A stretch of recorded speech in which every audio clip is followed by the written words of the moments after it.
Assalamualaikum warahmatullahi wabarakatuh. Perkenalkan, saya Nura Olga Yuanita dari kelas di Kafe Profesional. Saya akan menjelaskan peta konsep tentang 9 desain grafis dan revolusi industri. Terdapat inovasi dalam tipografi. Ada 7. Yang pertama, poster tipe kayu. Kedua, a revolution in printing. Ketiga, mekanisasi tipografi berupa fotografi. Penemu fotografi adalah Joseph Nipsey, orang Prancis yang pertama kali menghasilkan gambar tipografi. Memulai penelitiannya dengan mencari cara otomatis untuk mentransfer gambar ke plat cetak. Sebagai pencetak litografi dari gambar keagamaan populer, Nipsey mencari cara untuk membuat plat selain menggambar. Pertama, penerapan fotografi untuk pencetakan. Mulai tahun 1840-an, meningkatnya penggunaan ukiran kayu yang dimulai dengan Thomas Bewick mendorong penggunaan gambar yang efektif dalam komunikasi editorial dan periklanan. Karena balok ukiran kayu adalah tipe tinggi dan dapat dikunci ke dalam mesin cetak dan dicetak dengan tipe, sedangkan ukiran tembaga dan baja atau litograf harus dicetak sebagai mesin cetak terpisah. Ukiran kayu mendominasi buku, majalah, dan koran per ilustrasi. Yang ketiga, grafik populer dari era Victoria. Perkembangan litografi. Dalam percetakan litografi, gambar yang akan dicetak tidak ditinggalkan seperti pada pencetakan relief atau ditorehkan seperti pada pencetakan intaglio. Sebaliknya, itu dibentuk pada bidang datar dan permukaan pencetakan. Mencetak dari permukaan datar disebut planografi pencetakan.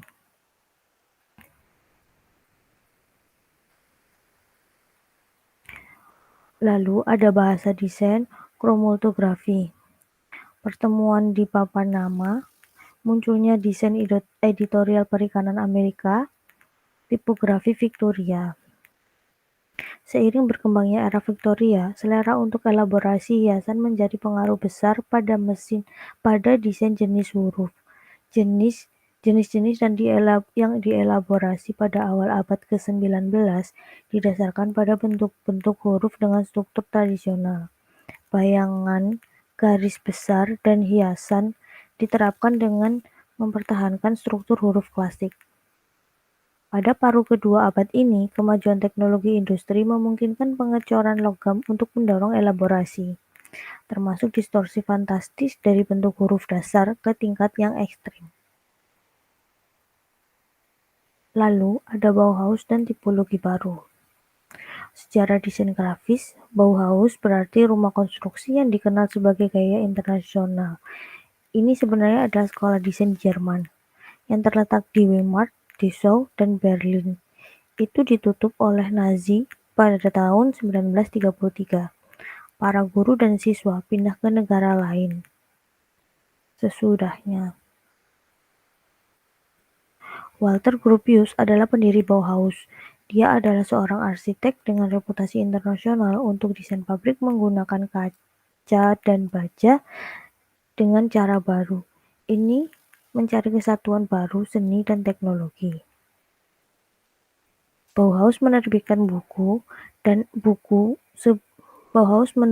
sebuah majalah dan serangkaian 14 buku untuk menyebarkan ide-ide mereka tentang teori seni dan aplikasi untuk arsitektur dan desain. Maholy-Nagy merancang 12 buku untuk Bauhaus. Dia menggunakan kamera sebagai alat untuk desain. Dia mulai bereksperimen dengan fotogram pada tahun 1922.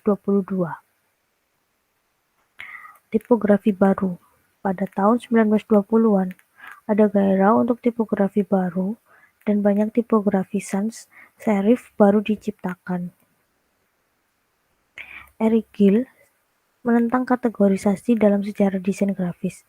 Kegiatannya termasuk stonemasonry, ukiran prasasti untuk monumen, patung, ukiran kayu, desain tipografi, huruf, desain buku, dan tulisan yang luas.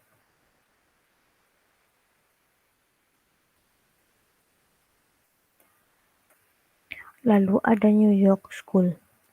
The New York School lahir dari kegembiraan tentang modernisme Eropa dan didorong oleh ekspansi ekonomi dan teknologi. Ini menjadi kekuatan dominan dalam desain grafis dari tahun 1940-an sampai tahun 1970-an dan seterusnya. Itu diimpor oleh imigran Eropa yang berbakat. Desain modern Amerika kurang formal dan lebih intuitif daripada desain modern Eropa. New York City berfungsi sebagai inkubator budaya pada pertengahan abad ke-20.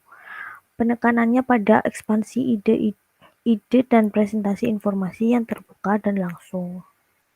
Sekian presentasi dari saya. Terima kasih dan mohon maaf apabila ada kurangnya. Wassalamualaikum warahmatullahi wabarakatuh.